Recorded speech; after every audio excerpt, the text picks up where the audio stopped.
Ila shogangu unapenda kujizeesha wewe. Na kwa nini lakini unavaa madela muda wote?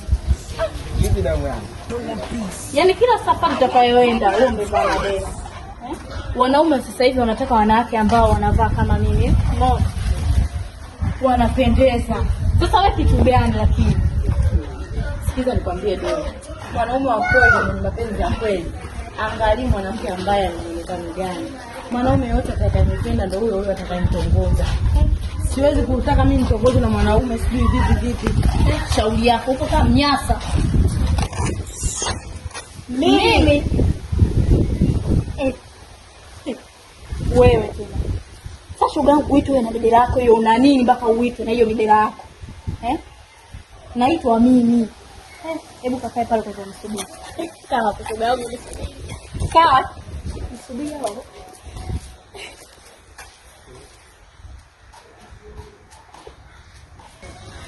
Bwana.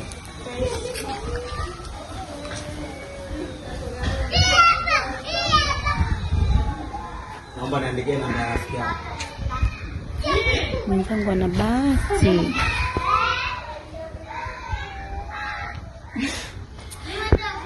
Samahani dada, naomba niandikie namba ya rafiki yako yule pale. Namba ya rafiki yangu hapa kidogo nimeisahau. Labda niende nikamuulize.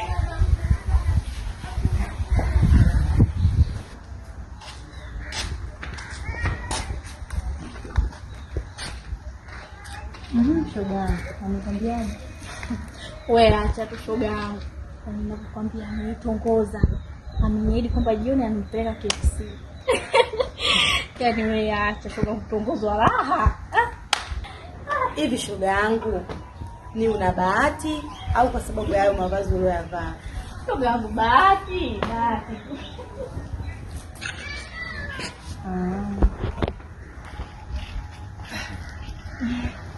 Samani.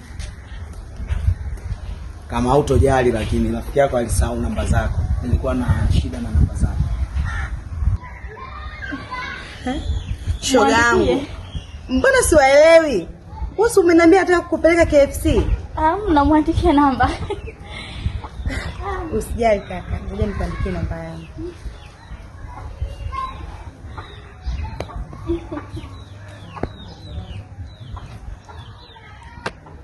Okay, bye.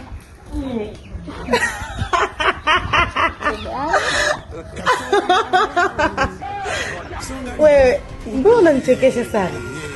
Haya, tutaenda wote KFC.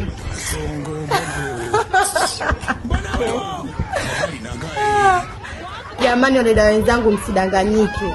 Mwanaume akikupenda sio kwa sababu ya mavazi. Wanaume hawaangalii mavazi. Mwanaume akikupenda hana haja ya kupepesa macho. Moyo wake ulipofika ndio hapo. Msidanganyike na mavazi jamani.